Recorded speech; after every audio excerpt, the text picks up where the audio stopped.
We should move to a student-centered system. And in fact, what we found, we actually do have the ability to follow students pre-K all the way through postgraduate in Florida. The former nerdy governor demanded that we have a database that did that. What we found is that student learning improved in the traditional schools. The more we expanded choices, the pressure on the system, particularly in the low-performing schools, they improved. And it's just a simple fact. If you think about it, if there's an alternative, there's a consequence to mediocrity, people respond. And so all schools got better because we had both public and private school choice. And a colleague here for the last question, please. So my question's for the governor. Earlier, the need to stand up to teachers' unions. What do you think of the anti-union policies of Governors Christie and Scott Walker, who are pretty much the face of that?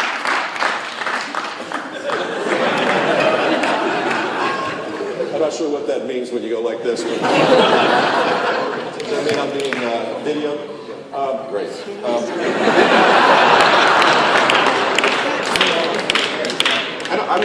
I would say that the focus on, in the case of Scott Walker, of making Wisconsin a right-to-work state for public employees was a spectacular idea that improved the competitive position of Wisconsin for years to come.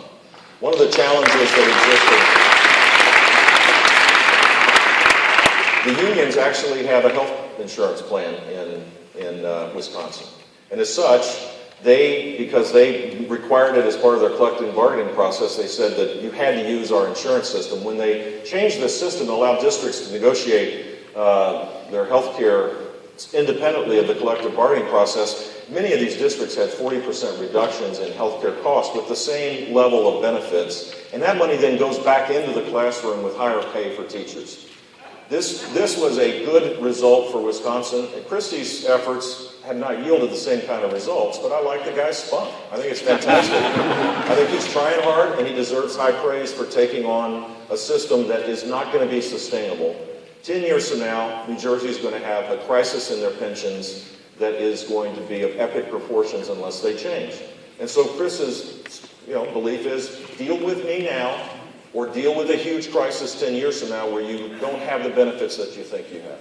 And that's what's happening all across by big city mayors, Democrats mostly, and by governors all across the country. And it ought to be done in Washington, D.C. as well, because we have these long-term structural problems as well.